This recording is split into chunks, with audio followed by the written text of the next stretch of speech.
your feed to have it look like people that you admire, that you look like. Like if you're Indian, for instance, you can have your feed look like other Indian women that look like you, that may be navigating certain things and have similar body types. And that'll make you feel so much more seen and normalized. Hello cuties, welcome to yet another episode of Brown Girl Unscripted. It's your Rucha and I'm so happy you're here.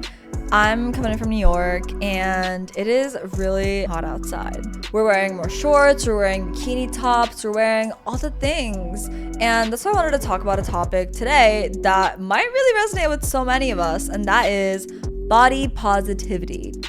I feel like as a first gen girly, a lot of my audience, you guys, are first gen. And I think we've grown up in a society where you're told what is a good body, a bad body, what it should look like, all the things.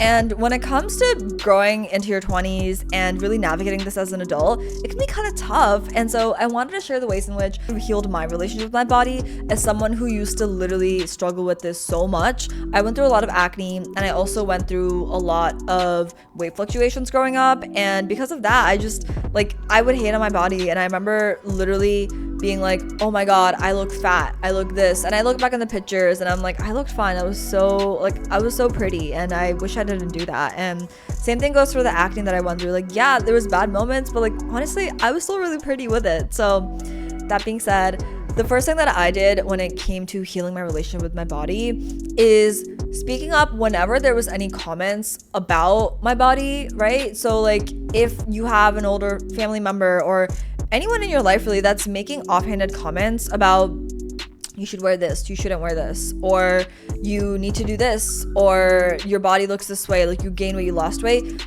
the biggest thing you can do is say something. And then if they're not changing that, distance yourself from them, because hearing that constantly is the worst thing you can do for your body. And that being said, the other way you can distance yourself from it, if this messaging isn't coming from a family member or just anyone in your life otherwise, is social media that you consume, because we're always scrolling. We always have our doom scrolling moment. I do it, you do it, we all do it.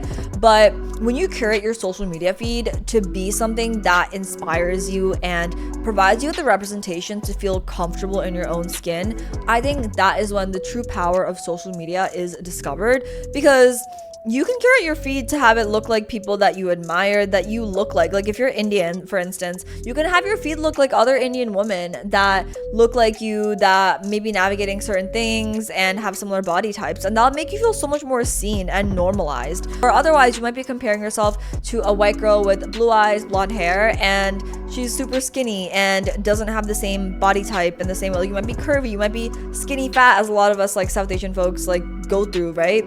So curating your feed to that is so important. It's helped me a lot. I used to be kind of insecure with my nose at times, and I just curated my feed to be with people that have ethnic noses, and that changed the game. And I was like, wait, I'm okay with this now, who cares?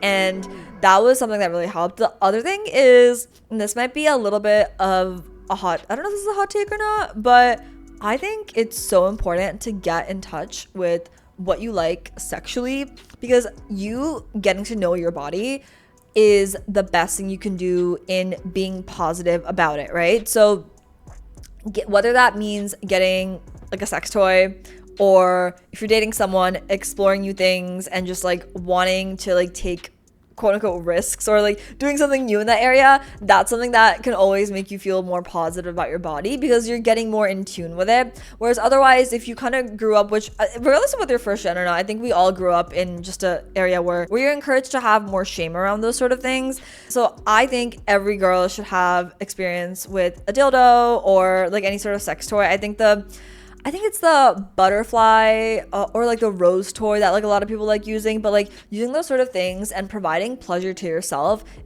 gives you such a strong sense of agency in a way that just looking at yourself in the mirror or telling yourself I'm hot, I'm pretty, like it's not gonna do, because it's I don't know what it is. It's like cosmic or some shit. Like it's something that every girl needs to experience, and I want y'all to experience that. The last thing, I'm gonna list 3 things, is that you can very easily wear clothes that actually flatter your body, right? So I think that we love looking at trends. We love looking at the hottest new piece of clothing that everyone is wearing. But I think it is really important to look at the clothes that make you feel good in your own skin. It doesn't have to be the hottest thing on the market. It can be something that you actually really like. And this also helps you stand out in the fashion world in terms of like how you express yourself. Because if you actually like something, like I know everyone hates skinny jeans now, but I'm gonna be honest, I kind of like skinny jeans, and I'm Gen Z, but I still really like them, yet everyone hates them. I don't stop wearing skinny jeans because everyone hates them. It makes me feel like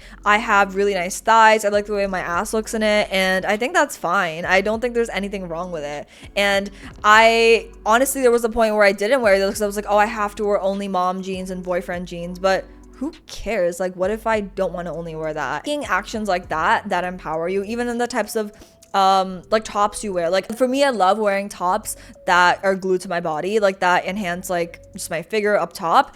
And I think those just make me feel like I'm sexy, and I pay attention to those specific moments when I feel like that and what I'm wearing during those moments, right? And I don't know, just really, like, fashion is such a strong movement to get yourself closer to body positivity. And at the end of the day, all this does is fuel your confidence, because when you're in a room, when you're giving an interview, when you're pitching your business, when you're building professional relationships, or even meeting the love of your life, the way that you feel in your body is the way that your confidence is going to be influenced. And that's going to influence the way in which you make career decisions, whether you learn that new technology. I know it sounds kind of crazy me making this parallel connection to it, but it is so connected, because your confidence in yourself, in your body, relates to how you show up in these moments. Like, are you fidgeting and you're feeling insecure about what you're wearing? Like, that's not good. You don't want to feel like that. I don't want to feel like that. So you taking agency about just wearing things that make you feel comfortable and sexy and empowered is important. And I think in a lot of these environments, like in the tech industry or any career industry, I say tech because like that's what I'm in, but it really is not like talked about enough, where it's like, oh well, yeah, like that stuff is just weird, like don't talk about that, whatever. But like this actually impacts how you show up, how confident you feel on a day where you're feeling horrible about your body, but you want to learn a new piece of technology. You're learning AI. You're gonna be like, damn, I suck, I feel so ugly, I don't want to do this. Are you really gonna push yourself to learn a new technology and be smart if you feel like literal crap? Like, it's less likely, I'm gonna be honest. And I say this because I've gone through this in the past, and I had to reverse engineer that and learn that empowering myself and my body and just looking hotter made me feel better, do better, and navigate situations professionally and personally so much better. And you know, that's what I love talking about on Brown Girl Unscripted. So yeah, I hope these tips helped you out. I hope that you felt like you have a little bit more agency and less shame around navigating your relationship with your body, whether it's wearing that piece of clothing that maybe your friends aren't wearing, maybe it's doing something like buying a sex toy that maybe is shamed upon or you didn't grow up with, you might feel shy towards doing, or maybe it's just standing up to someone that's making you feel like shit about your body. You don't want any of those. And at the end of the day, you are in charge of making yourself the type of person that is confident. Like, you have your traumas, you have your experiences, you have the things that have hurt you in the past, but constantly blaming those things and using that as an excuse to move forward in this life in a negative way, especially with relation to your body, and not working out or not just doing things that are good for your body, just gonna lead you to having a really poor lived life. And I don't want you to have that. Okay, I love you. I hope you liked this episode. And I want you to let me know in the comments what you liked, what resonated, what didn't resonate too, because I want to make sure we're actually having a good conversation. And if we're not, please let me know in the comments, because I want to hear it all. I love you, and I'll see you in the next episode. Bye. This one's for the girls who make their own rules.